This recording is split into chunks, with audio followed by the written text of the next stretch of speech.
All right, coming up on the Zach Lowe Show. I hope you all enjoyed your Thanksgiving holiday weekend. There was a lot of basketball. There was a lot of Emirates Cup basketball. We binged a lot of games, and we got a lot to talk about. And luckily, we've got the one and only Mo Dakhil here for a Mondays with Mo bounce around the NBA. We're going to focus on the East. Holy smokes, how muddled is the East? From top to almost bottom, everyone's jammed up. What's real? What's not real? How are the Celtics winning with the number 4 offense in the NBA? The Knicks are hot. What's up with the Cavs? 12-9, kind of middling on offense. Is it all health? Is it all injuries? Or is there something else going on? Give some love to the Raptors, the Heat, the Magic without Banchero, the Hawks without Trae Young. What's going on there? Philly got their team back, minus Kelly Oubre, but Embiid played, Edgecombe played, George played. How'd they look in a crazy double overtime loss to the Atlanta Hawks? Then we're going to talk a little rapid fire Western Conference. Trade season, not quite upon us, but will be coming soon. What does the trade market start to look like for some of the, high value, high salary players that may or may not become available? Who's a buyer? Who's a seller? Mo and I will get into all of that coming up on the Zach Lowe Show. This episode of the Zach Lowe Show is presented by Amazon Prime. The holidays are here and they move quick. Luckily, Prime's fast free delivery is your miracle play, getting whatever you need there fast. Prime's fast shipping is always there for you during the holidays, especially when it's last minute and it just can't wait. From stocking stuffers to that perfect gift for the MVP in your life, it's on Prime. Head to amazon.com/prime to shop now.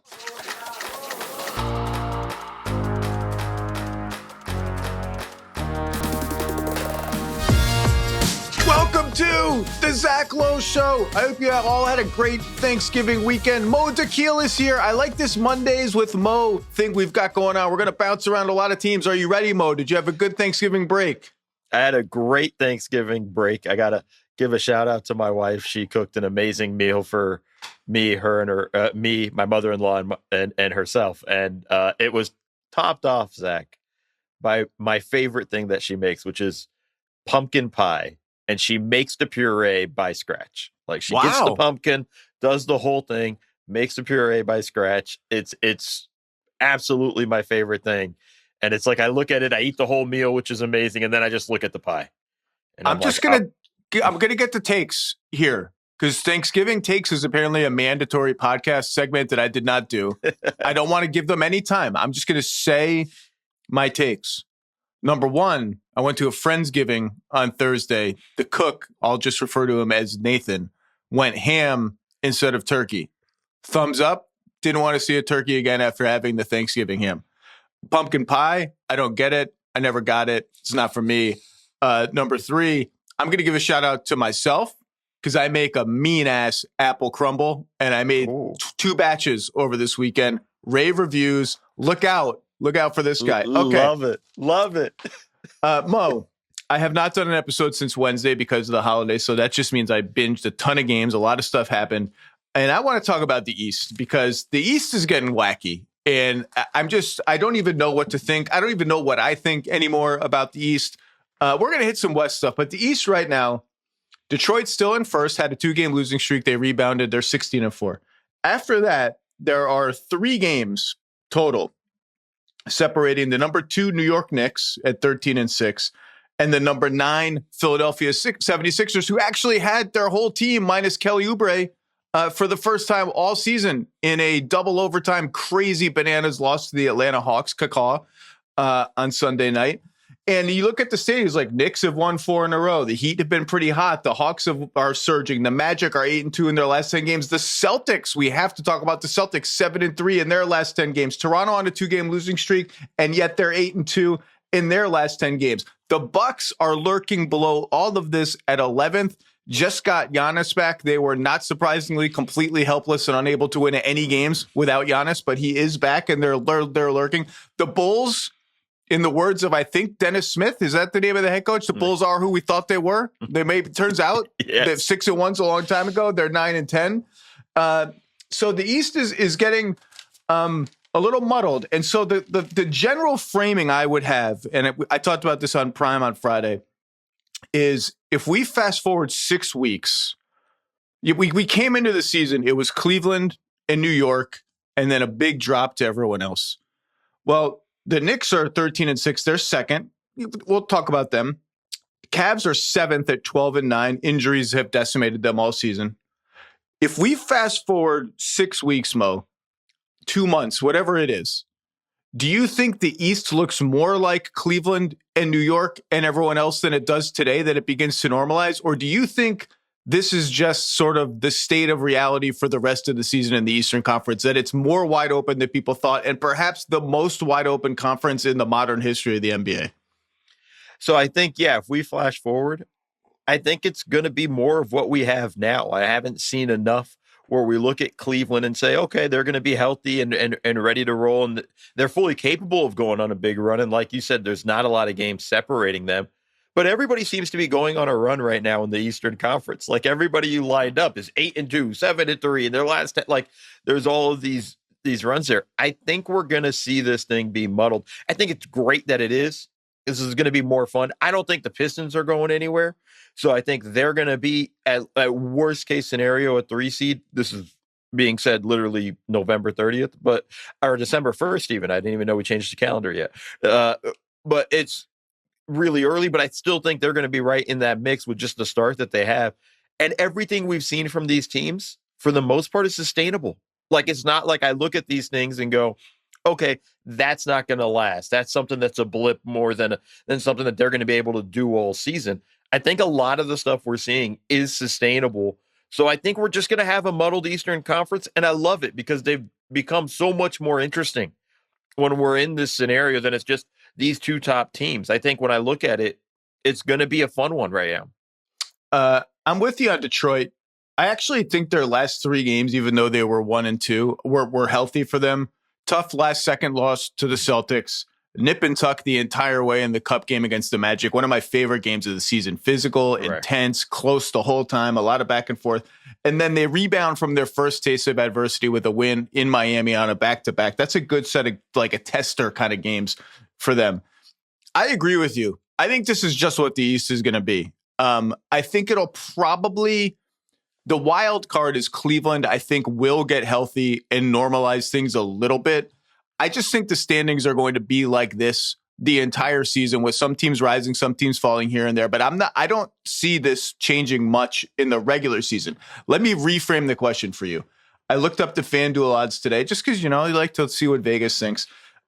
Win the East odds, Cavs plus 250, huge favorites still. Knicks plus 390. And then a big drop to the Pistons and the Magic at plus 650. I don't even really know what those numbers means, but low is good, high is bad. Yes. So Vegas still sees us as Cleveland and New York and everyone else. So I would reframe the question to you this way. And this is almost a more interesting question.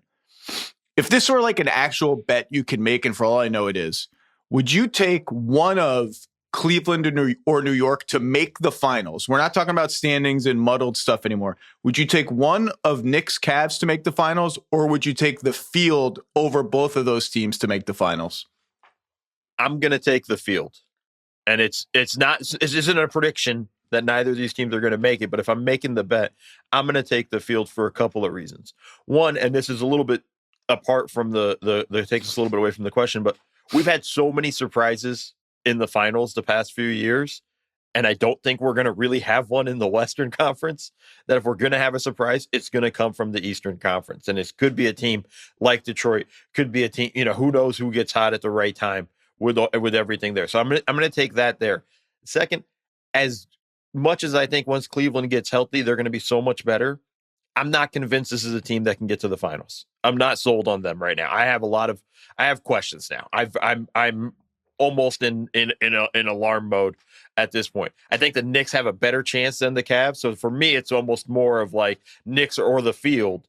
And I'm going to just take the field because it's the Knicks, man. Something always happens.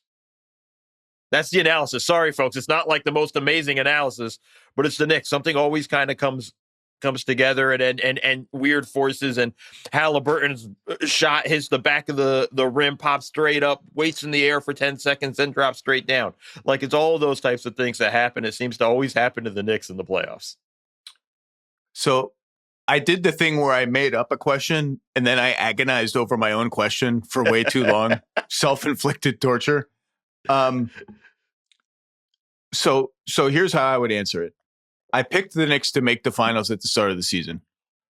I am still picking the Knicks to make the finals now, as I said with Stan Van last Wednesday. I flipped and I flopped on this field versus these two teams question. I almost went with the Cavs and the Knicks over the field because I do trust those two teams the most. And we'll talk about the Cavs, but their lineup data is pretty encouraging for the theoretical healthy version of them. I'm still taking the field. I just don't trust the Cavs or the Knicks enough. I don't trust them combined enough to take them easily over a bunch of good teams, the craziness factor, the Mitchell Robinson health factor. Just there's too much going on. So I'm going to go with the field. Let's talk about the Cavs. You just said the phrase alarm bells. 12-9, 14th in offense, 9th in defense. Their schedule has not been very hard or very easy. Garland has only played 7 games the whole season. He's shooting horribly. Impact a little bit muted compared to how he was last year. Strus hasn't played at all. Jared Allen's missed games here and there. Hunter's missed games here and there. Sam Merrill's missed a bunch of recent games.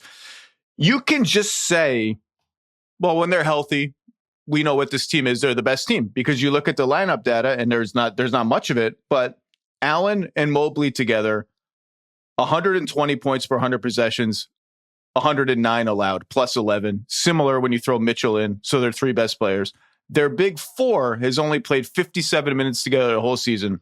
They're plus 35 in 57 minutes with a plus 29 net rating, which you can throw in the garbage if you want because it's 57 minutes, but they were also very good last year. So you can just say, once they get healthy, the team still is who they are. They haven't shot well from 3 yet, and then they take a ton. They have not, their opponents have shot well from 3, so you combine health plus that normalizing, this could still come out in the wash, the equivalent of last year's 60 whatever win team. And those numbers are encouraging to me, and I would be encouraged by them if I were a Cavs fan. Something just feels off in the water there. And part of it is, the lack of rim pressure all season that people have talked about. They're 25th, I think, in drives per 100 possessions after being top 10 last year. It's creeping up. It's creeping up now that Garland's back, but he doesn't quite look the same.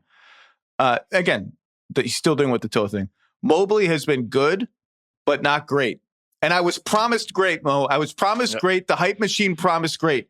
Just good.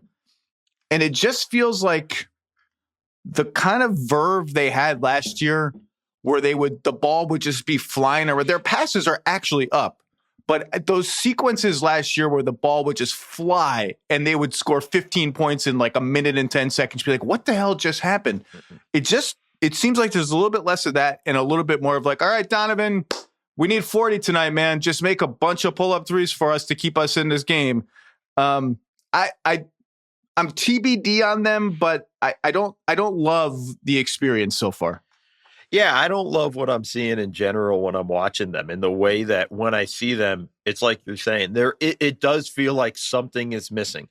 And it goes beyond than just they're injured. We'll see what it looks like when everybody comes back. We know how good they were last year. So, in theory, this should all be fine. Well, one, there's no guarantee these guys will be coming back and stay healthy. I mean, you talked about Garland. This toe thing feels like it's going to bother him and nag him all season. They were talking on the broadcast last night they played Boston tonight? I don't know. Whatever the last about how he's putting different inserts into his shoes and trying to find the right thing. I'm like, this doesn't sound great. Like the guy's like, is the team going to like Foot Locker trying to find or are they going to like orthopedic surgeons trying to find orthotics? Like this doesn't sound super encouraging to me.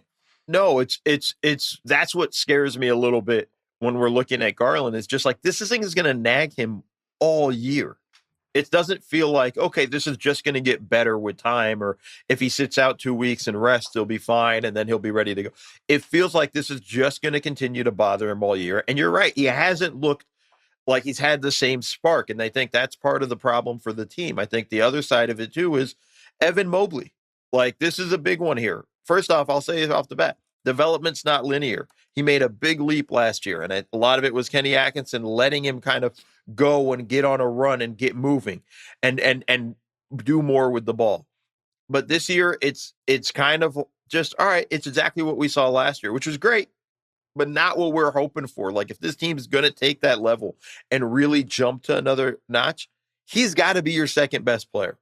That's kind of firmly what I believe now, is he's got to be your second best player. And we saw glimpses of this last night against Boston. That start in the third quarter was damn impressive. Starts out the third quarter, they run a little weave action. He pops out for a three. Next possession, Garland throws a terrible pass, turnover. That's not on Mobley.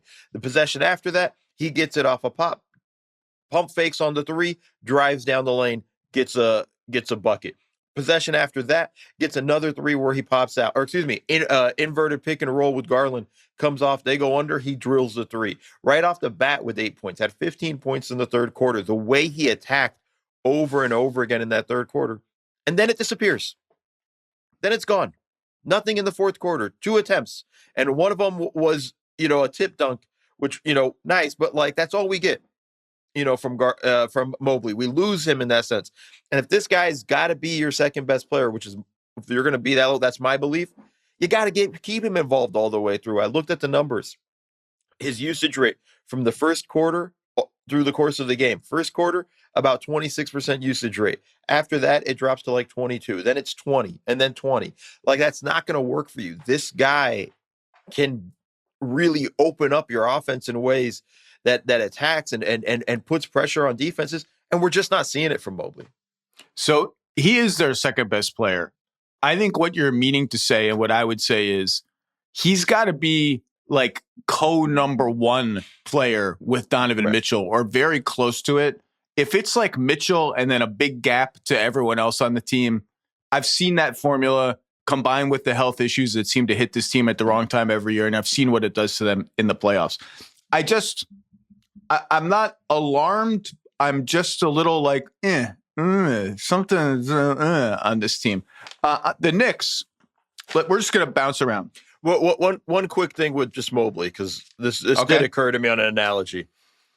I don't know if you saw the movie Swingers, but okay, stop. Mo, I'm a 48-year-old middle-aged man. I mean, like, I played Sega Genesis hockey with my friends, and Jeremy Roenick was a huge character in my Sega Genesis hockey life. Have I seen Swingers? Yes, I have.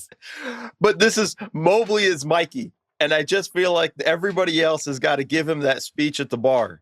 Where it's you said the word Mikey, and I got uncomfortable thinking about the voicemail scene. I got that's awful. I got physically uncomfortable. Yeah, I mean, Vince Vaughn, I say this lovingly, has been playing the same guy in almost every single movie he's been in since then.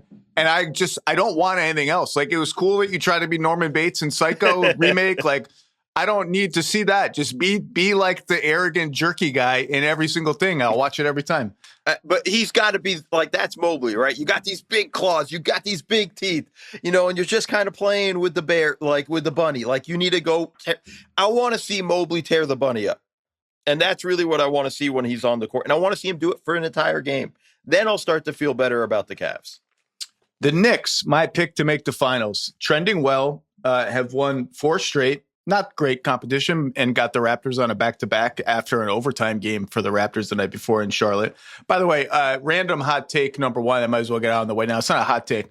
The orange Charlotte uniforms, I don't know what we're doing here. I don't know when orange, I'm sure there's some backstory, like, well, there's a local orange grove that's somebody who's a big Hornets fan. I'm sure there's some stupid backstory that all these uniforms have. No, hard no, light them on fire. I never want to see them again. Okay, the Knicks, 13-6, 3rd in offense, 11th in defense. If you stopped right there, and we're like, what is the roadmap for the Knicks making my finals prediction come true? That's it right there. Elite offense and good enough defense. Josh Hart has been playing out of his freaking mind for the last 3 weeks. Finally got healthy. Mike Brown has all but said that when Anunoby comes back from injury, they're going to go back to last year's starting 5, which was a sort of a controversial lineup. I think the controversy was a little overblown, but we'll get there. And still bring Mitchell Robinson off the bench. And I think that will be interesting to see. Can you do that and still get enough Cat Mitch combined minutes with the double big lineup when it's needed? The bench guys are starting to show some life. McBride shooting 43% on threes. Kolek's had some nice minutes. Shamet, although he's injured now, is kind of carved out a real role. Clarkson is Clarkson. He's up and down. I think the offense is 100% real. I have no notes. They're going to be a great offensive team.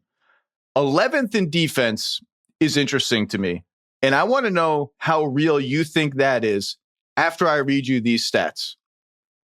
Only one other team in the entire NBA allows more threes than the Knicks. And only 7 teams allow more shots at the rim than the Knicks. That's normally a recipe for a very bad defense. And the Knicks are not a very bad defense. How are they doing it? And what about it is sustainable?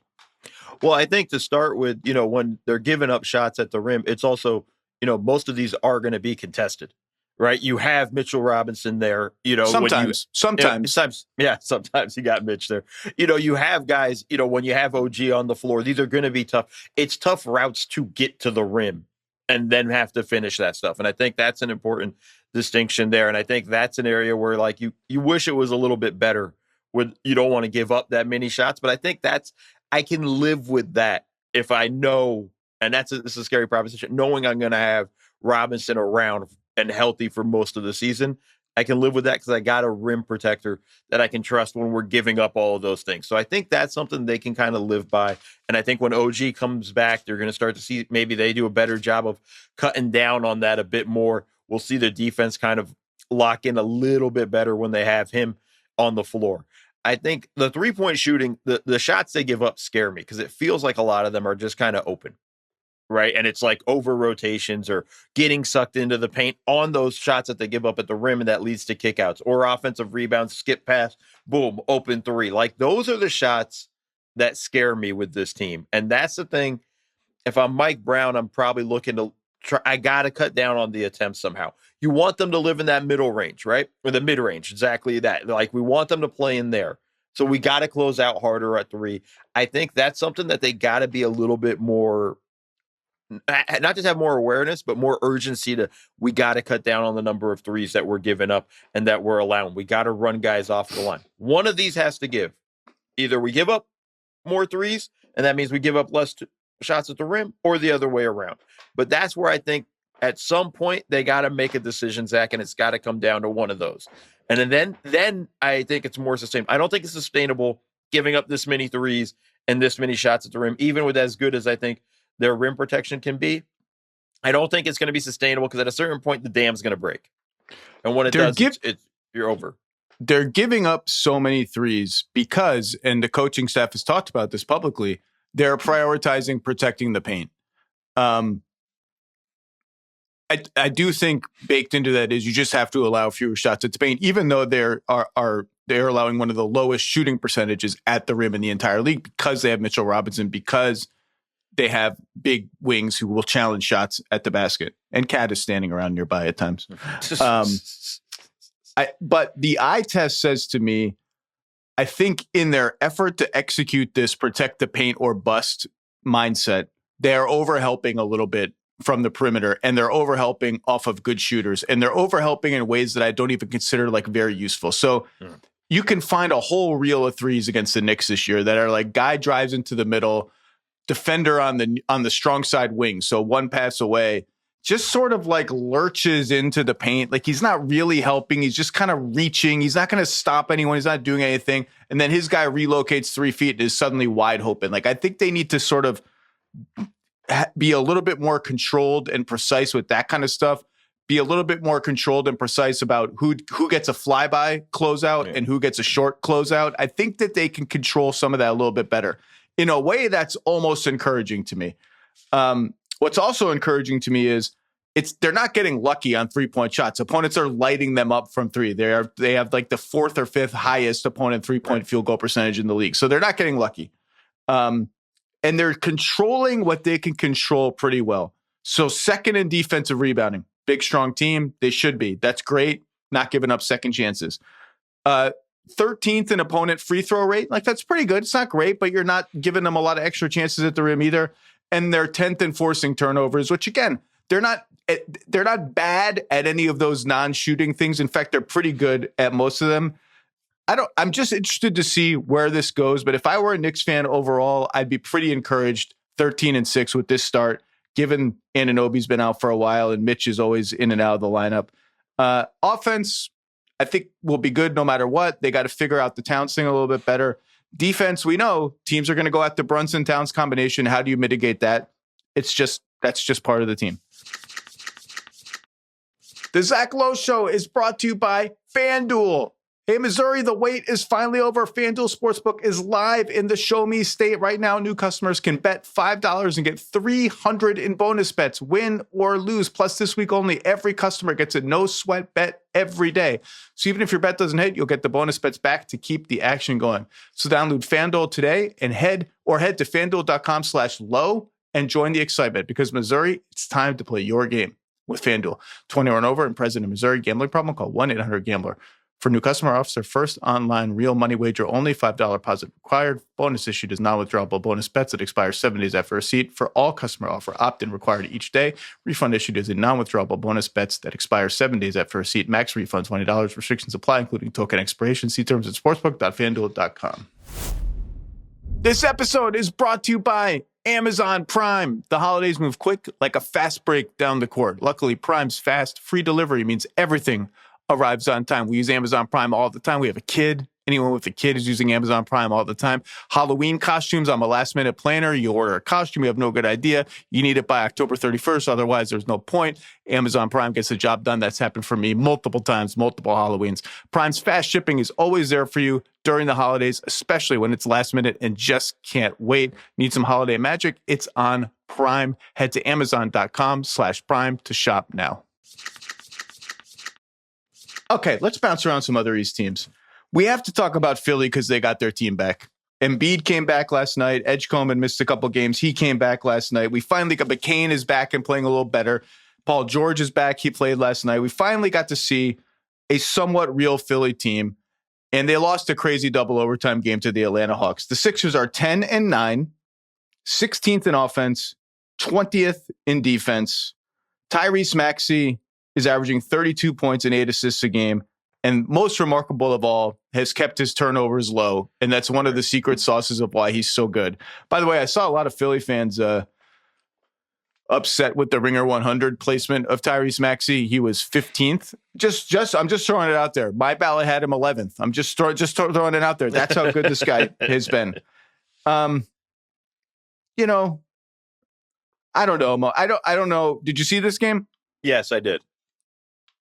Just what'd you think? One, just kind of, I was focused a little bit more on Embiid. The one thing I found encouraging was he looked like he was moving well. And the thing I found really interesting was he was on the floor and it wasn't Embiid focused, which I think is an important thing in terms of this is Tyrese Maxey's team. There's no question about it. And even when Embiid's on the floor, it's Tyrese ball. And there'll be times where we're going to give it to Embiid. We're going to give him some post-ups. We're going to give him opportunities to face up, because when it's on. And that's really a difficult weapon for most teams to deal with. But he's still working his way back into it. They lost this game, but I was encouraged with a few things. One, Paul George's fight on that rebound off the missed free throw was huge to me, because that's effort. And that's stuff where it's he's coming back from injury. He had a bad season last year. It's terrible year last year.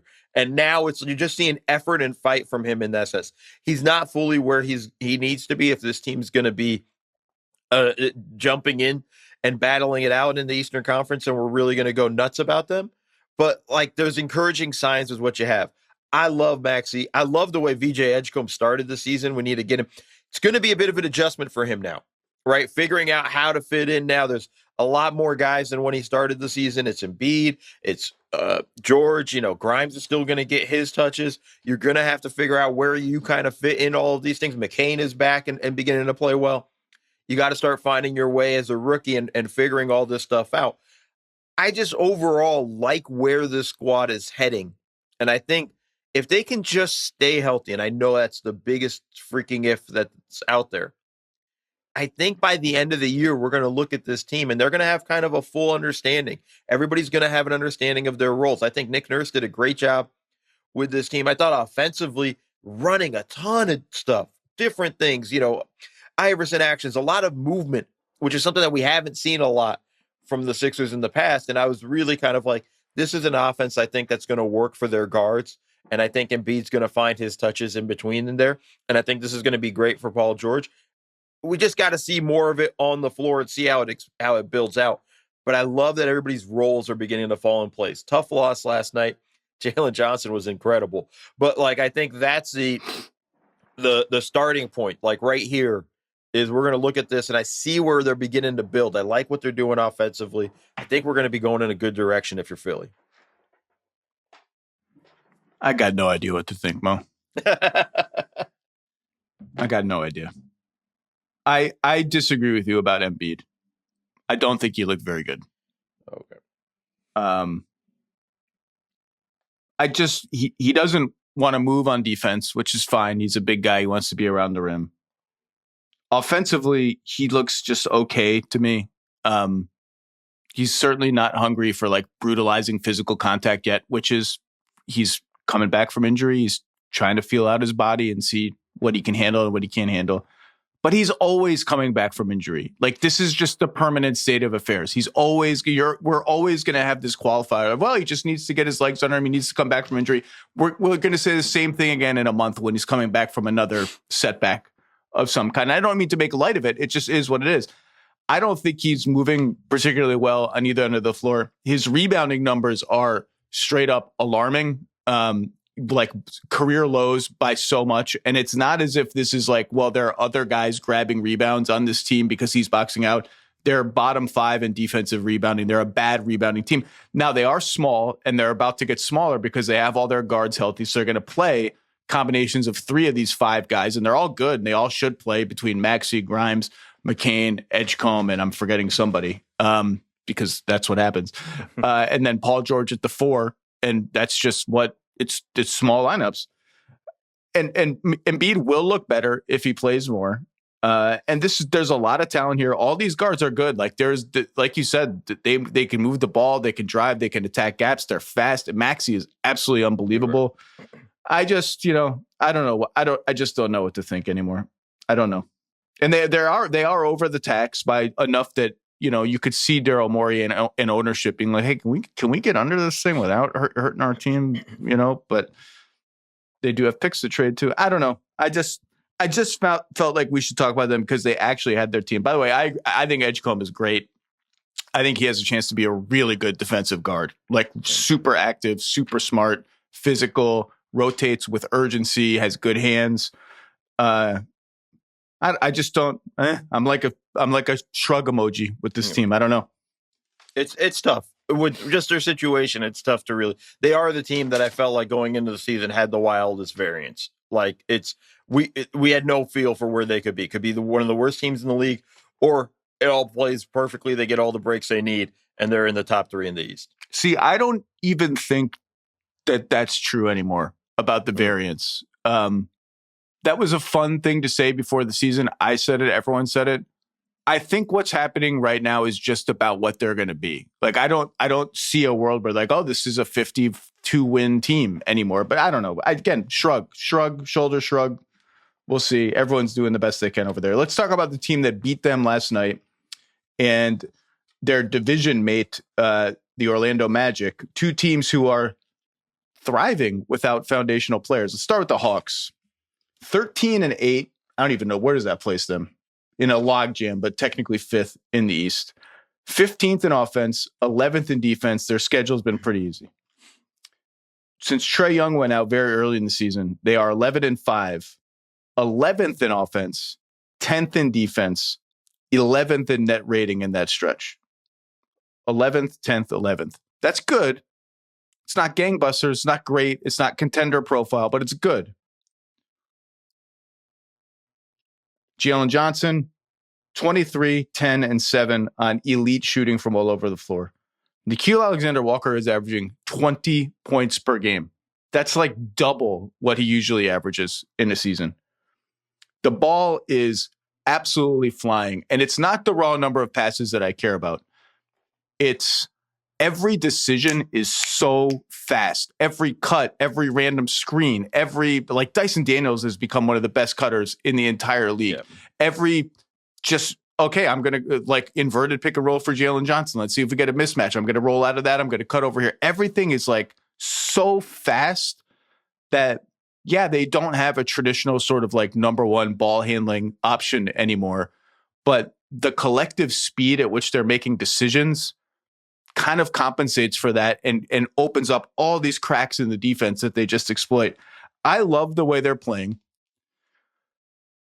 I have always been of the mind that their highest ceiling and the ceiling they should aim for is reintegrating Trae Young into a team that continues to play like this with Trae Young and the threat that he poses as the head of the snake when they need him to be the head of the snake. And they may not have any choice but to do that this year because he's under contract and he has a player option for next year.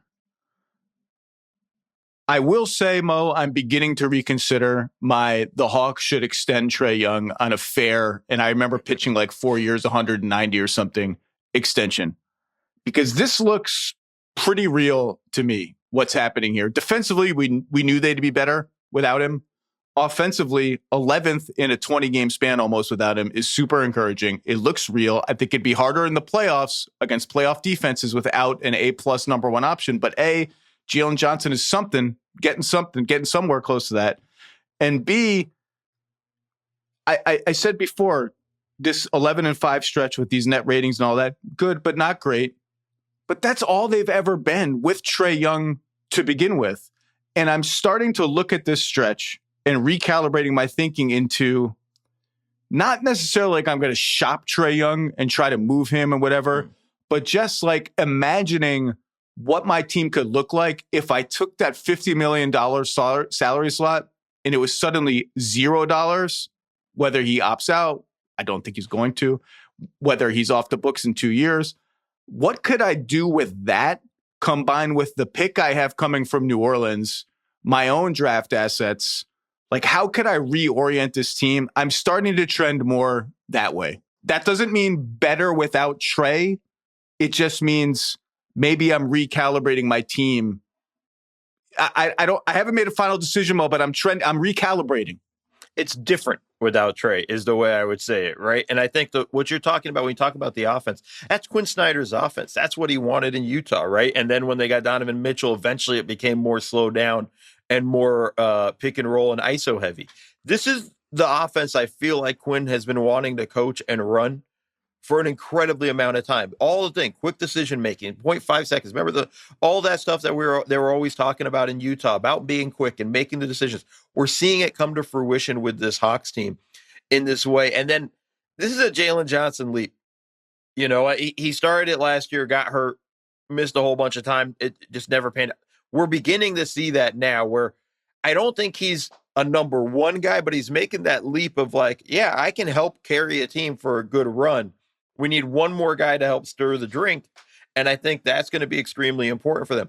I don't know if it's going to be Trae because I think, and it's like you're saying, if he's going to come in and they got to run more offense just around him and kind of go away from what's working, that's a massive problem for them. That's a red flag. That's something they have to kind of nip in the bud right away. I think for them, when they bring Trae in, and it's like you're saying, reintegrate him into it, and he's got to have the understanding of like, I got to do all these other things. I can't just be on the ball, run pick and roll. Yeah, I'm going to drop a great corner pass that's going to knock people's socks off, but we got to find more ways to use him and maximize him. It's a 5-person guy, 5-person unit on the floor on offense. So all 5 guys got to be moving and cutting, setting screens and whatnot. Sometimes we're going to have the ball in our hands. Sometimes we're not. That's what Trae's got to lock in on. If you're the Hawks, this is a fun position to be in because I really think they should be trending more towards what you're saying, Zach, of like, maybe it's time we politely move off of Trae and then start figuring out what we are and how we can kind of reorchestrate it. Because we've kind of seen it with Trae, and it's not going to take you far enough. And this is a squad where you need to have more guys that can move the ball, keep it going. You just need to have that one elite scorer that at the same time, and I know I'm asking for a miracle, That's not going to be a guy that needs to have a 30% usage, 35% usage rate. You need to have a guy that can score and not kind of completely derail your offense. Here's the difference between the Orlando and Atlanta situations. I think it's much easier for Banchero to dial back his shot usage in the ways that the Magic probably need him to, the way they're playing without him, because of his size and positional versatility and all the different ways he can impact the game on offense, post up, set screens, roll, make plays out of the roll, all of that. I think it's easier and he's not a defensive liability.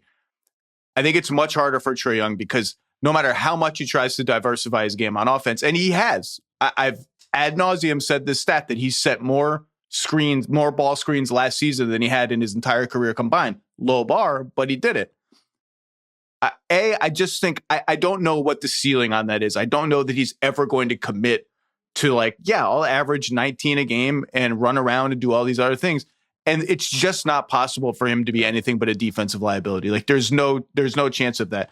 Now, we'll get into the trade universe later. I don't know what the market would even be for Trae Young. And there are all these distressed guard assets around the league, like John Morant, LaMelo Ball. I think the LaMelo Ball situation is simmering a little bit. He got benched in late in their game against Toronto the other day. That's happened before. Trae. And then you have all the Sacramento guys. And you have Zion. I don't know what the hell you do with Zion. Got Michael Porter Jr. is not a distress asset. He's actually had a great season, but will some team take a swing at him? And we'll talk about the buyer seller thing later, but I don't even know what the market would be. But I really like the way they're playing. I have a dream of Trae Young sort of fitting into it. I just don't know how realistic that is. It does make me nervous when Quinn Snyder goes full 4 bench guys plus 1 starter on the floor when all of Keaton Wallace is playing great. Luke Kennard, Mo Gay, who's making a little leap, and Vic Krejci, who's turned into Klay Thompson in the last 3 weeks. When all 4 of them are on the floor, I'm can we get one more starter in there? Now, part of that is Porzingis has been, as always, in and out of the lineup. And that cap space scenario that I laid out before, cap flexibility scenario, also KP is a free agent after this season, and it would require moving on from him too. And they don't have a ton. They're playing Mo Gay as their backup 5 right now, and he's doing fine. But I don't know. I like this team. Orlando, let's see where they are. 12-8, 8-2 in their last 10, have played a very tough schedule. 9th in offense, 8th in defense. Top 10 on both ends of the floor. Without Banchero, or since Banchero's injury, they are 6th in offense and 10th on defense. Plus 6 for the season with Banchero on the bench, 6 points per 100 possessions, plus 2.5 with him on the floor. And it should be noted that this hot stretch, which is now a sustained stretch, started with Banchero in the lineup. I feel like this happens all the time. It reminds me of a couple of seasons ago, the Rockets finished really strongly with Şengün injured, and everyone was like, oh, Şengün's injured, Amen Thompson's taken off. What does that mean? And I would always say they were, I'm just making this up, but they were 5-1 in their last 6 with Şengün. It started with Şengün. Well, the Magic were 5-2 in their last 7 games before Banchero got hurt. Not great competition, but it's not like they were losing games. This is getting interesting though. Not the Banchero thing, because to me, the answer to that is not complicated, but after a sluggish start where the Jamal Mosley noise started murmuring a little bit, maybe the Magic are who we thought they were too. Maybe they're just a really good team that is actually a threat to make the conference finals. And if everything explodes into chaos, who the hell knows? Maybe they're just that team. What do you think of them? Yeah, I mean, I probably jumped the gun the way I was killing them at the start of the season with how frustrated I was with their offense. Last 10 games, Bane's beginning to find his way more. Just looking at the last 10 games, he's averaging 22 points a game. His 3-point shot's not falling as much as we would like it to, but I guess once you go to Orlando, you can't make threes. Just a thing. We'll just have to accept it as a fact now at this point. But I like the way they're playing a little bit more on offense. They're finding more fluidity. They're finding more flow with how they look to attack, where they're looking to attack. They're trying to pick at defenses, weak points, and trying to get going. Franz has been really good. I think the other guy that's kind of been an underrated guy for them Anthony Black has been phenomenal, right? Like the way he's kind of coming out. He's one of the few guys knocking down threes for them, shooting almost 39% from three, hitting his last 10 game stats, averaging 15 points per game. And I just feel like, again, the one thing I love about all their guys, none of them really take anything off the floor defensively. Complete competitors on the defensive end. So when you put them out there, you're not worried about them kind of like, oh no, now our defense is going to go to the crapper. No, we're going to still be solid defensively. I love the fight that they've had in the way that they've kind of persevered through all of this stuff, because the noise was getting there for Jamal Mosley. It was getting really loud. And I feel like they're beginning to find their way on offense. Once Paolo comes back, it's like you said, I think it's just going to be an easier transition for him to reintegrate him into the offense and get him and keep this momentum going offensively. I'm not worried about them in that regard. I just want to see them knock down some threes, Zach. It's just too long now. We just can't see them make anything. Well, what would really help is if Paolo could become a reliable three-point shooter, because the track record is getting worrisome.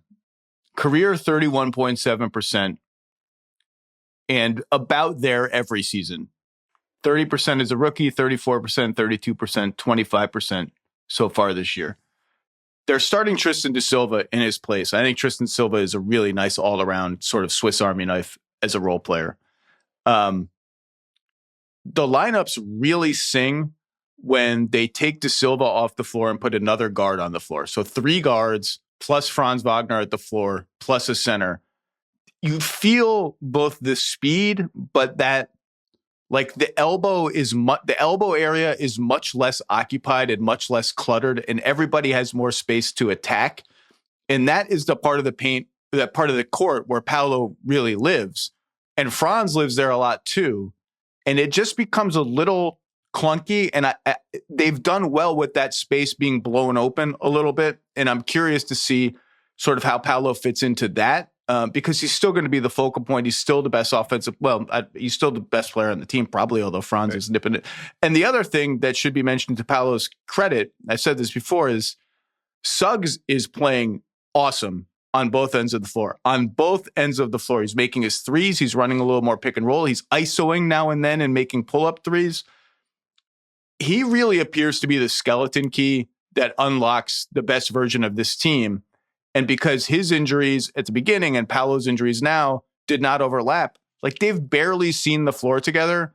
And when they have seen the floor together, they are blitzing opponents in terms of scoring margin. So maybe it's just as simple as Paolo plays more with their best and most important players is another way the situation resolves itself. But I love the way this team is playing.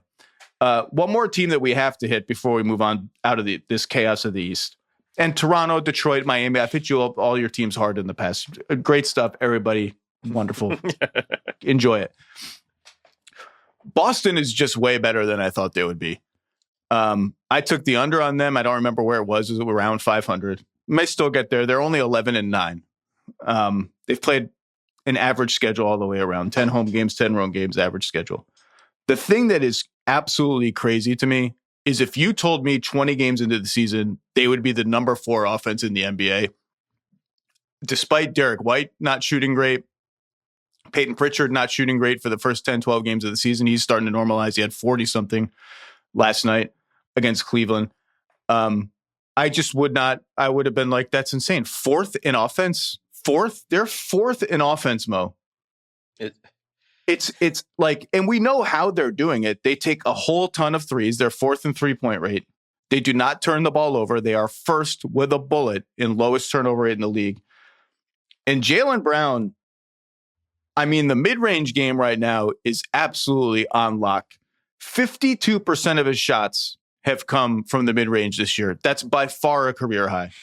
28% of his shots, according to Cleaning the Glass, have been long twos. That's double his career high rate. He is shooting 48% on mid-range shots, 53% on long twos specifically. And that may not be sustainable, totally, but he looks so comfortable and so powerful and puts more arc on that jumper when he needs to put more arc on that jumper. His assists are a little bit up. His turnovers are a little bit up too. But I love the way he's played. And yet I still don't understand how they're fourth in offense. It's crazy how good this team is offensively. Yeah, I think offensively they've just kind of found their flow with where they're going. First off, I think Brown, as you highlighted, I think he's showing even more improvement as a playmaker. Last night, 11 assists, making sure he was dropping some good dimes. There's a great baseline cut from Pritchard.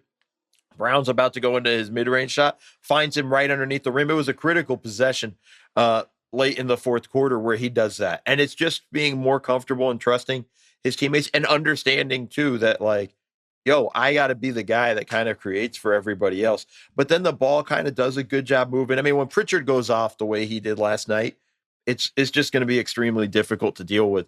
But they get downhill. They do a good job. The one thing I found really I've been most impressed with Boston was early in the season, it didn't feel like they could get a rebound to save their lives. And now they've kind of become a very strong rebounding team in the way that they're doing it. And the guy I really want to highlight more than anybody else, Jordan Walsh has been phenomenal for them. And I think that's something that helps across the board, not like scoring or whatnot, but he's going to get the hustle plays. He's going to battle for boards. He's going to get opportunities. And because he's battling for boards, he's going to get to the free throw line, have opportunities at that end. It's just doing all the small things that they're doing. And then you just have guys like when Brown's going to shoot the way he's shooting at the mid-range and more aggressively, I feel like you're going to start finding more opportunities because you got to put more effort in defending him, and that opens up guys. And then when Derek White's on the floor, it's a guy that can knock down shots and then kind of create his own shot. Then you have Simons coming in off the bench, and that's just a dude that's just going to get downhill and look to attack over and over again, and he's going to be really fast. And they put a lot of pressure on you defensively with just their individual talent, like how good these guys are. And I think that's what defenses are dealing with. And Simon's impact has been like up and down and almost more down than up. I mean, a lot of games where it's like 14 minutes, 2 of 9, like, whoa, that's all they're getting out of him. I thought look, we all know his defensive limitations and Joe Mazzulla's standards for getting on the floor. You still would think he'll just come and be a microwave scorer every game for 25 minutes, and that hasn't been the case. It was last night in Cleveland. He went off a little bit.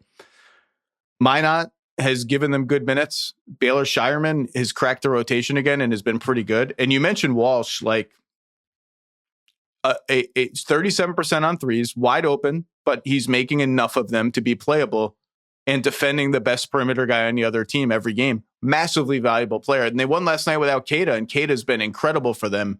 They'll play 5 wings at the same time and just say to hell with it. Good luck guarding us. We'll switch everything and play super fast. And Peyton Pritchard, after a rough start, 17 and a half a game, 46% overall, 34% on threes. He's shooting 62% on twos. He shot 64% on twos last year and 59% on twos the year before. And, I remember talking about this with the Malik Beasley, Peyton Pritchard 6-man debate last year. I voted for Peyton Pritchard. And to me, it wasn't a particularly close discussion. It's just like those twos are not easy baskets that he's making. Like he's wriggling his way into the mid-range, cutting to the rim, getting offensive rebounds. And defensively, he's tough as shit. Like he's a little small, but you can't mess around with him. You can't back him down. He doesn't make mistakes. He is like I said last year, just a better all-around basketball player than Malik Beasley. That's why I voted for him. He's just a really good player. And the decision to start him has really paid off for the Celtics. Yeah, I mean, it's just when you go back to it, when you first kind of look at him, you're just like, all right, even when he first came in the league, like, okay, this is a dude that's going to be kind of a TJ McConnell type guy, and he's going to come in off the bench and bring a little juice, and that's about it. No, he's a bona fide baller. Like he just plays at the end of the day. And I love the fight that he brings on the defensive end because he's not going to shrink in the moment. He actually plays bigger than what he is. And he's going to kind of battle with you. He's going to be physical with you. He's going to bump you. He's going to give you a forearm, sort of bump there and here and there. Like he's going to take on the challenge. He's not going to be afraid. And I think that's just a big part of his game, right? In a weird way of like, fearlessness of like, I don't care how big you are. I'm just going to try to go at you and do my job. And then when he got so hot last night from 3. It was ridiculous just the way he was playing and was knocking down deep threes. And then it opens up the stuff for them offensively for the Celtics. When you have a guy going off like that, just, you have to ship your defense more that way. And with that shift, it opens up other opportunities. It's just, man, like when he gets going and stuff, Boston's way better than I thought they would be. I'm with you. I didn't think this was going to be a great year, but I also made the mistake. I should have also known that there's no way Joe Mazzulla was going to allow this team to lose a lot of games. Like he's just not, it's just no way he was going to be okay with that. And he's got to give him credit. He's put a lot of work on this and it's paying off. They're a play-in team right now, but as I said, everything is bunched. I still think they're probably a play-in team. Now, they do have a lot of interesting plot twists to navigate in the next 3 to 4 months. The trade deadline, their ability to potentially cut their tax bill or get under it altogether with a, let's call it maybe a lose now trade or a talent out, less talent in trade. And the Tatum noise won't die. The Tatum wants to come back noise. The Tatum has a date in mind noise. Is this going to be a tug of war between the Celtics and Tatum, depending on where they are in the standings noise? Like, I don't know. I don't know. But, and beyond that, sort of what does he look, if he came back this season, we cannot just project like, oh yeah, first team All-NBA, Jason Tatum's coming right in for the playoff race. That's not realistic at all. But this is a better team, certainly, than I expected it to be, and way better on offense. Can we go through just a couple random notes from the weekend? Yes. Detroit. Look, I've beaten the Markkanen drum a lot. Let's just leave him out of it. Mark Stein reported over the weekend that the Jazz would prefer to keep him and build around him. Like, I'm sure they would. Like, that's great. We'll see what happens when a real offer comes to their door, if there is one.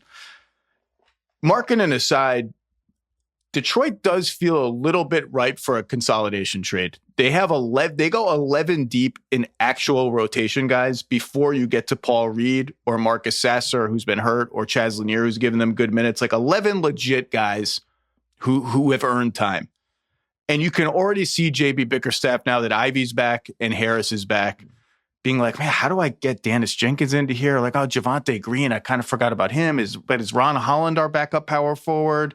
Karis LeVert and Jaden Ivey are like pretty similar players in some ways. Both need the ball.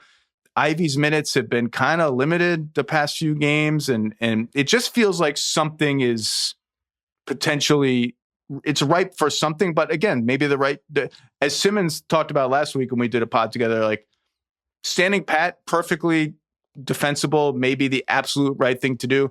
Maybe good enough to win this muddled Eastern Conference without doing anything. I lean more to the strike while the iron is hot and really, really go for it and add some shooting that inoculates you from playoff defenses a little bit more.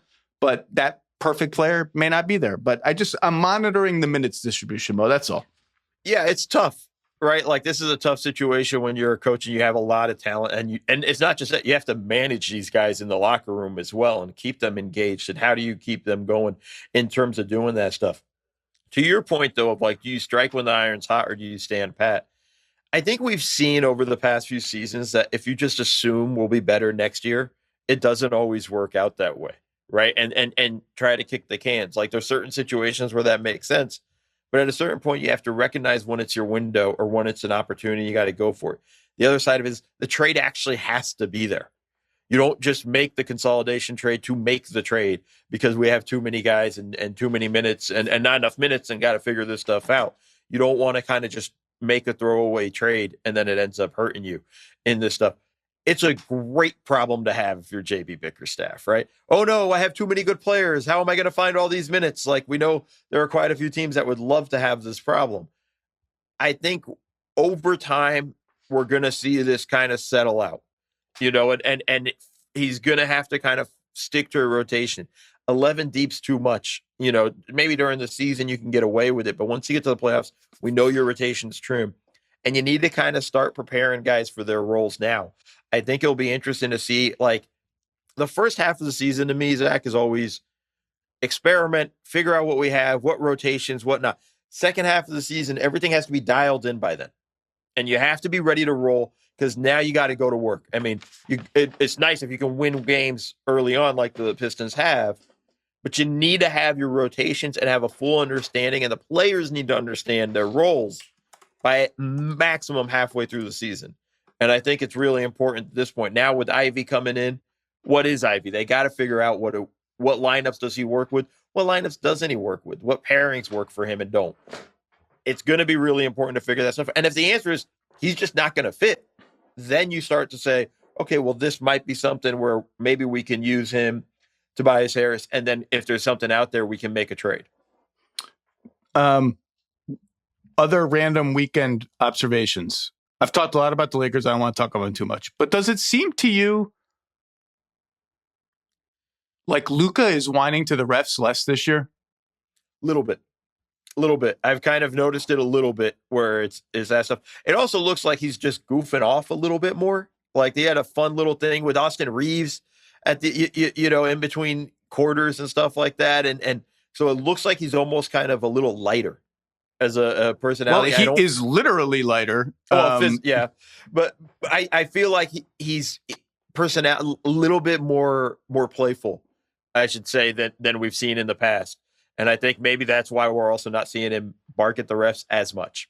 Sometimes you don't notice. It's harder to notice the absence of something than the presence of something. And I was just watching the Lakers over the weekend, a couple of games, and he whined to the refs at some point, and then he ran back on defense. And part of being in better shape is you're not playing 4-on-5 as much anymore. And he's like chasing guard Klay Thompson around screens. He's really guarding this year. But he did argue with the ref over an on-call. And I was like, oh boy, I don't feel like I've seen that nearly as much this year. And it's not lasting as long. It's not like kneecapping their entire defense possession, just something. Minnesota. I can't watch them play close games anymore, Mo. I just can't do it. I mean, they lost those games against Sacramento and Phoenix and somebody else I'm forgetting. And it was like, you could not possibly melt down like this if you wrote a movie script of how a team blows a game. 5-second violations, pick six, hit ahead passes, fouling other people 90 feet from the basket, for no reason. Possessions where there are no passes and someone just takes a jump shot. Ant is look, Anthony Edwards is amazing. I had him 6th in the Ringer 100. Absolutely amazing. I've talked about Point Ant already on this podcast 2 or 3 weeks ago before a lot of people started writing about it. I think a leap in terms of his just, I don't even want to say playmaking, ability to helm an effective offense is in progress, even though this assist stats don't know it. He's missing box outs late in these games over and over again in really costly situations. And he's just got to dial that in a little bit more. Just please get it out of your system now. And the one other Minnesota note I have is the last couple games, they have started messing around with opening the second and fourth quarters with Randall on the floor after spending most of the season resting Ant and Randall at the same time. And they have a lot of offensive talent in those groups. They have Naz Reid and DiVincenzo and Conley and McDaniels. But it's always been this sort of thing in my brain of, do they need to just keep one of them on the floor at all times? That's all. I can't. Do you have any Minnesota noise? I can't watch this. This crunch time stuff is like just outrageous. Missed free throws. Gobert missed a couple big free throws. It's everything. Well, it's a couple of things too. I mean, one, shout out our buddy John at The Athletic wrote about this. Point Ant, but also wrote about their crunch time issues after they beat Boston and how they kind of got over it a little bit in their win against Boston down the stretch. I think a lot of it had to do with, it's also just attention to detail, understanding situations, when to make the right read. Ant talks about a play where he should have probably kicked it off to Randall, but he felt good about where he was and got a 3 off, and he had enough space for a 3. He let it fly. But when you watch the stuff that he does, he makes a lot of smart reads. In that game against Boston, it's tied 110-110. They run a high pick and roll. They double Ant. He hits Randall on the short roll, and it's highlighted in the story. And then it's an immediate kick to a wide open Mike Conley Jr. who drills the 3. And I feel like you're beginning to see that kind of evolution a little bit in their process. I think by the end of the season, we're going to feel better about their crunch time offense. I just think this is the growing pains of Point Ant at crunch time. When do I make the right pass? When do I hold on to it? And it's going to come down to Randall also making plays It's going to come down to guys knocking down shots, but it's those two guys having to make the right decision. And I think now that he's more and more in that position, we're going to see it get better by the end of the season. Love to have this conversation at the end of the season when we look back and go like, you remember those games they blew? Like, we're not seeing that anymore. I think they're going to find that flow. The other thing I found interesting, did you watch any of their game last night against San Antonio? I did not see that game. They went on a massive run midway through the third quarter, maybe towards the end of the third quarter. Just put Rudy on the bench. Let's just spread it out. And then they just torched the Spurs after that. I mean, the Spurs were up at that point, and then they end up taking this game. We didn't have to worry about crunch time. They just made sure they didn't even get to that point by playing small. That's something I'm going to keep an eye on a little bit to see how they kind of handle Rudy towards the end of games. So now, I'm looking at the lineup data now. Reed, Randall, Conley, McDaniels, DiVincenzo. So it's one of those lineups early fourth quarter that I talked about where Randall is on the floor. I always have liked, to your point about the not difficulty, it's a great problem to have, of juggling these three very good bigs. I always like when they flash in there, one big, four smalls, put Jayden at the power forward spot. And they've done that a little bit more in the last week or so. I like that look for them. I think they have the wing players to do it. I understand it's hard to get there when they have three big guys who are all worthy of heavy minutes. It's just flagging it. Steph Curry got hurt. He's not going to miss a lot of time. Kuminga's back. The Warriors are still afraid to shoot at the rim. I'm still afraid that the Warriors are teetering a little bit at 11 and 10. No notes. I mentioned to you, I wanted to talk about a couple of players who were sort of under the radar, helping round out their teams. I just want to note it. Terrence Shannon Jr. for the Wolves had a bad game last night. A couple games before that. If it's not going to be Dillingham, and he's been wildly up and down, I like Terrence Shannon Jr. I have faith in him earning a rotation role. Jacoby Walter in Toronto, he's kind of nailed down the starting spot with RJ Barrett hurt. I just think a very good defensive player, making enough threes, big and rangy. I just like the way he looks with their core lineups.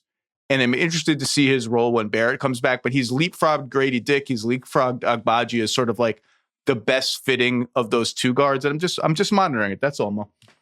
Yeah, I mean, those are the guys to keep an eye on in terms of that stuff. You need to be able to round out your rotations and things like that. Having that on the bench, and then when RJ comes back, you have a guy off the bench that just makes your team deeper when you're going through these situations. I'm with you on Shannon. Shannon's going to be so important for the Wolves just because that's why they let Nickeil Alexander-Walker walk, right? Like the thought was he'll be able to provide a lot of what Nickeil was for us. And I think that's going to be important to see how that kind of continues to play itself out through the season.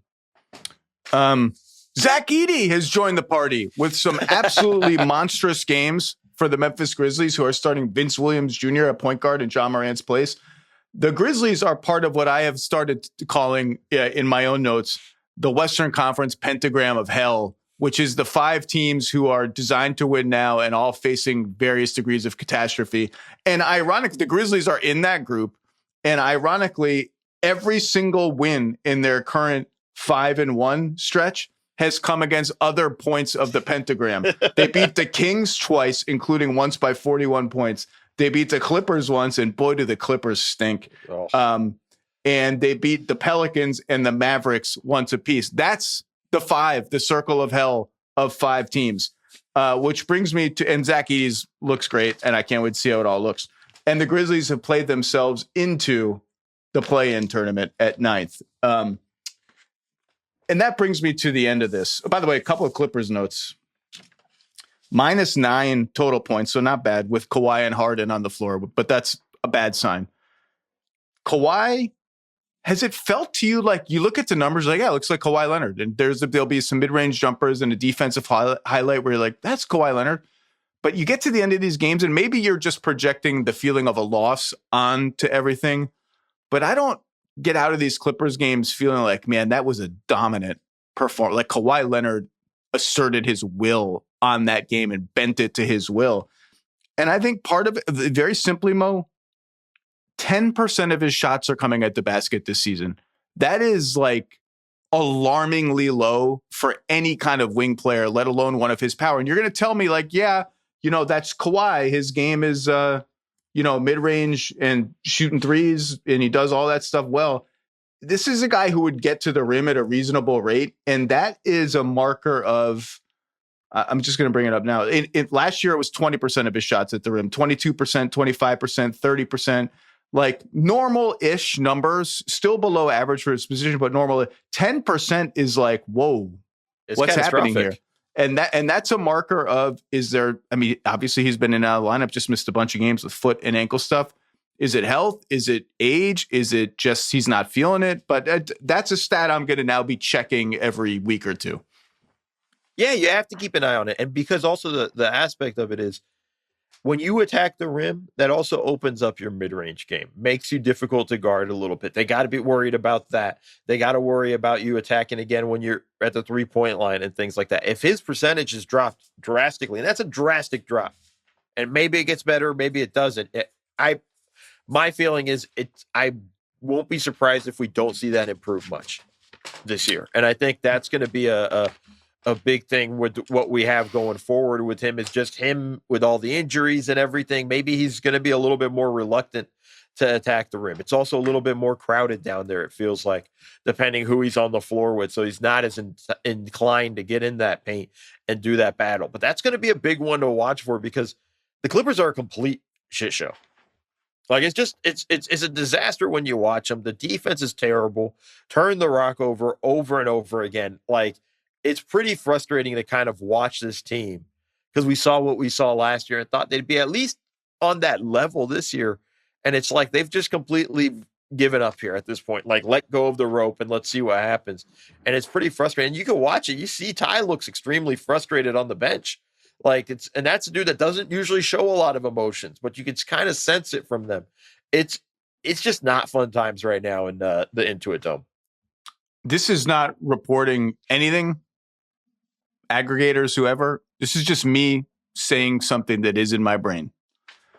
The Clippers and the Bucks loom to me as two of the most interesting trade deadline teams because they're two of the only currently bad teams whose all of their incentives, almost all of them, would align towards we have to save this season.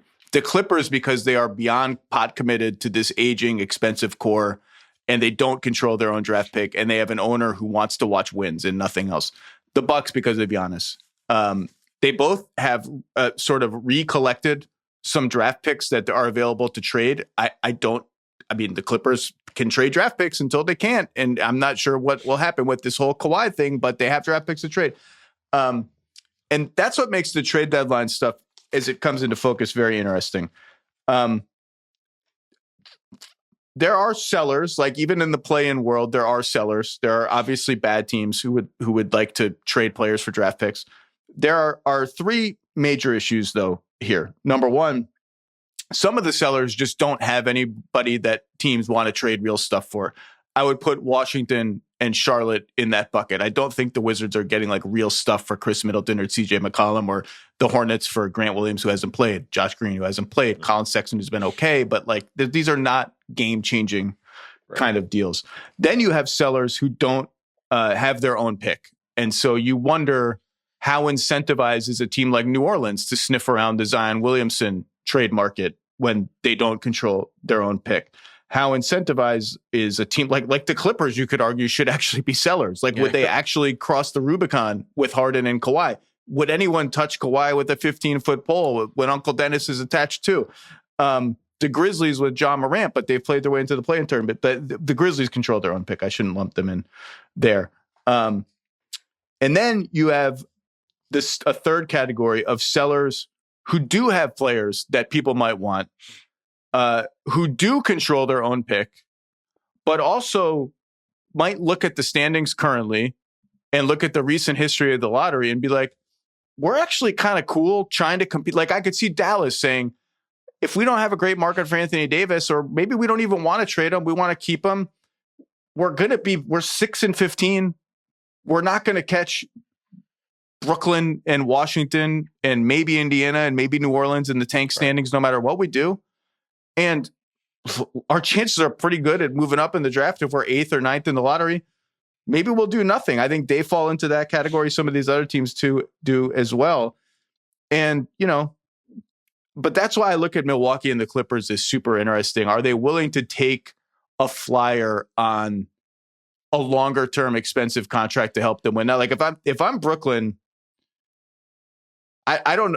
Michael Porter Jr. becomes an interesting trade candidate for me because obviously I'm not trying to win now. He's been great, but if I can flip him into another thing and sort of double down on that trade, that's an interesting one to me. And it's going to be a very interesting trade season from that regard because I do think there are all these sort of distressed asset kind of players that people don't know what to do with. I mentioned all the point guards, and I do think we are going to hear some LaMelo noise. He rebutted a report that he wanted out of Charlotte. I actually believe him that he doesn't want out of Charlotte. I think the more interesting question is, what does Charlotte want? He's got 3 years left on his contract after this year. It's a tough one to move. That's what I mean by distress. It's going to be a tough one to move. It's point guard. Not everyone needs a point guard. The Kings guys, like, I'm sorry to the Kings. You're not getting a Kings ransom, no pun intended, for any of them. You'll get something for Sabonis. The others, Levine, DeRozan, Schroeder, who knows? But they're open for business, I'm sure. It's just, I don't know how all this is going to work out, but just a lot of stuff to keep your eye on. It's the lottery odds have really changed teams' thinking on a lot of this. Yeah, well, because you've seen the results over the past few years, right? Like teams that were the worst teams in the league didn't end up winning the draft, and it becomes a problem for them, right? So it's like, why should we be the worst team? Like a Dallas in their situation. Let's just try to play it out, and we'll see what the odds are for us and how that kind of works out and where we're at. I agree with you. The Clippers and Milwaukee will be the most interesting come trade deadline because it's going to give us insight into maybe how the front office is thinking and what they're hoping for going forward and how they're going to kind of build out this team beyond this season. Sacramento is just Sacramento, Zach. I throw my hands up. I'm not trying to figure them out. We needed just a moratorium on talking about the Kings. I can't do it anymore. But I just think it's going to be interesting. I think trade season, there's going to be a lot of teams that are going to be buyers. I just don't know if we're going to have enough sellers. Like LaMelo Ball situation, who needs a point guard at this point? Like, who are you looking at that's going to go and give up stuff for LaMelo? And if you're Charlotte, why? You have to really ask yourself, is this a guy we can win with? It's going to be interesting to see how his kind of career plays out. Somebody texted me this, over the weekend about LaMelo, asking me, is he like Jason Williams? Like, is he going to be a guy who's, all flash, no substance, and has to get traded and eventually find his way, lands in the right spot, and then he kind of gets it? Because he can play. I mean, his appetite for defense does not exist, and I think that's a massive, massive problem. But he has the tools, I think, to be a pretty good defender, at least in the sense of not being as bad as he is if he just cared a little bit. I will be very curious to see who is going to, take the chance on him. And I don't know if it's going to happen this season at the deadline. It's just going to be an interesting thing to watch for and see how that plays out. Well, and I don't really believe in any of these, you take my point guard, I take you point guard, musical chairs, fake trades with Morant and Trae Young and LaMelo. I don't think really that makes a ton of sense. I do think there are trades that make sense between bad teams. I like the Pelicans could use another point guard. I mean, you could say just hand the whole offense to Fears. I don't know. Right. Certainly the Kings could, and I'd be trying to fleece the Kings every chance I could. Look, as one of the last people swimming in the LaMelo Lagoon, this season has been very tough for me. The water his water's getting a little murky. He's missed half the games almost like usual. He's shooting 38%, 28% on threes. Just got to make more baskets. I just haven't loved what I've been seeing. On the Clippers, I should mention there's another variable where they're like, I think 6 or 7 million over the tax. Is there a world where they can get under the tax? Because they didn't pay the tax last year and they shouldn't pay it for this team. Can they do that without kneecapping their current team as much as a tax dump deal normally would? How does that even look? Someone mentioned to me, like, well, I think they're probably just going to run this back for one more year and then rebuild properly in the summer of 2027. Like, run what back? Right. This team looks absolutely dead. It's morose. What are we running back? Are we going to, it's like jogging back at the very best. I don't know. Any concluding thoughts? The other random Western Conference note, Reed Shepherd cracked the starting five for the fully healthy other than Tari Eason Rockets over the weekend, taking the Josh Okogie / Steven Adams spot. Durant returned. This Reed Shepherd's good. And he certainly adds a fair bit of dynamism and spacing to an offense that needs both, along with its crazy offensive rebounding. You know, I've said all year, I think the league and the West is Oklahoma City, small drop, Denver, drop, everybody else. Houston, I think even more than the Lakers, is making a case that they belong right next to Denver. They are a very, very tough team to play against and have a bunch of trade assets too. Yeah, I mean, that game, Denver-Houston, great game. It was awesome. 2 Fridays ago, I think. Yeah, 2 Fridays. I was trying to figure out what exactly it was. But that was an awesome game, and just watching them kind of duke it out. Start of the season with them and OKC, right? And I know Jalen Williams or all this stuff, but double overtime. Like, this team is on that level, and I've been blown away with Reed Shepherd. Maybe that's because my expectations were so low on him. But, like, I've been highly impressed with how he's kind of come in. He's at least competing defensively. We know teams are trying to pick on him. When he's on the floor, he's been holding up pretty well for the most part. Granted, he's got so much length and size behind him. It helps. But he's also delivering on the offensive end. And even in that Denver game, like, he had moments where he really kept them in that game for a long stretch in the second quarter, in the third quarter. Like, I'm pretty impressed with him. I'm with you. They're right up there with Denver. Like, I think the breakdown there, and then to me, it's the Lakers after that, because their defense is so rock solid. That's just going to sustain from them. They're going to be able to eat off that for an extremely long time. And then if Shepard's going to continue to shoot the way he's shooting, you get KD and Şengün down the stretch. That's a scary ass team to deal with, man. The top 6 in the West right now. When I was with Mahoney in Minnesota for the live show, we did with the graphics, we did a power ranking of the Western Conference. We had the same top 6, and it's the same top 6 that's in position now. In order of standings: Oklahoma City, Lakers, Rockets, Nuggets, Spurs, Wolves.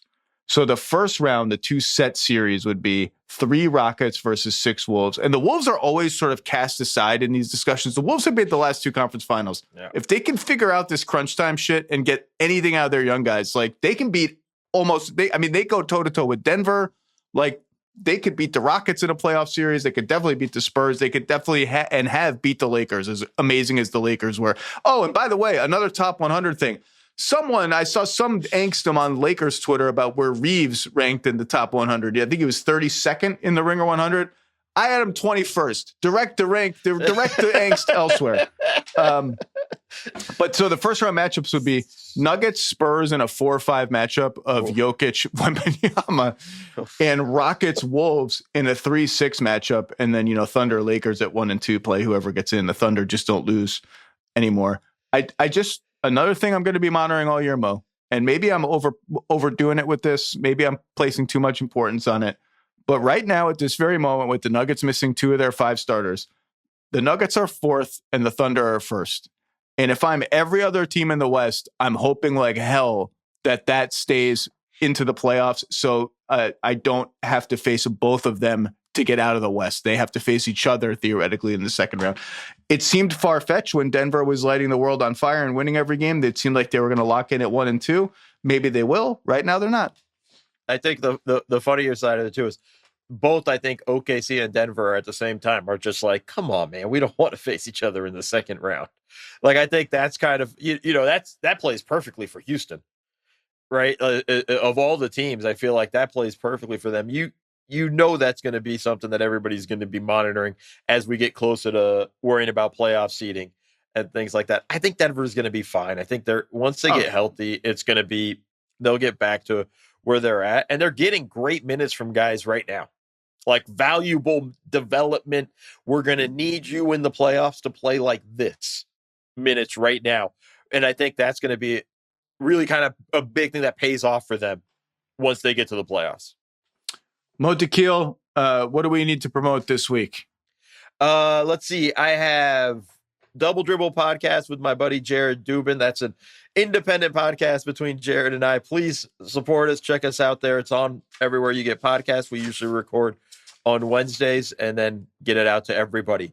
Make sure you are following me on Offside. Follow it on all the socials. That's where I'm doing all my videos. We got great creators. We got Jason Concepcion, Kirk Henderson. We got everybody. Michelle Beadle. We got a fun group. Zach Harper, whole squad over there. Make sure you're checking us out. That app is going to be ready soon, and we're going to open it up for everybody to kind of join the platform and enjoy it. The app's fun. We got stats in there. We got a bunch of story links and things. Like, check it out. You'll enjoy it. If you're a basketball fan, you'll love it there. And then you'll see me in my videos. And then I'm on NBA TV every other weekend or so. Usually on Sunday nights. Check out the association weekend editions. I think that's about it, Zach. Well, Mo, I'll say what I always say. If you want to know what happened in the basketball game, why one team won and one team lost, what one coach tried to do, what one coach should have tried to do but didn't, Mo Dakhil is one of the guys who knows what happened in the basketball game. Mo, I always appreciate your time. I like Mondays with Mo. We'll see you around the corner. Thank you. All right, that's it for a crowded Monday. Thanks to Mo Dakhil for his time, as always, and his insight. Thanks to Jesse, Jonathan, and Mike on production. Thanks to you for listening to and or watching The Zach Lowe Show wherever you get your podcast. We'll see you later this week for another episode. Who knows what will happen in the NBA between now and then? You never know. Thanks for listening. Must be 21 or over and present in select states. For Kansas in affiliation with Kansas Star Casino, or 18 and over and present in D.C., Kentucky, or Wyoming. Gambling problem? Call 1-800-GAMBLER or visit rg-help.com. Call 1-888-789-7777 or visit ccpg.org/chat in Connecticut or visit mdgamblinghelp.org in Maryland. Hope is here. Visit gamblinghelplinema.org or call 800-327-5050 for 24/7 support in Massachusetts, or call 1-877-8-HOPE-NY or text HOPE-NY in New York.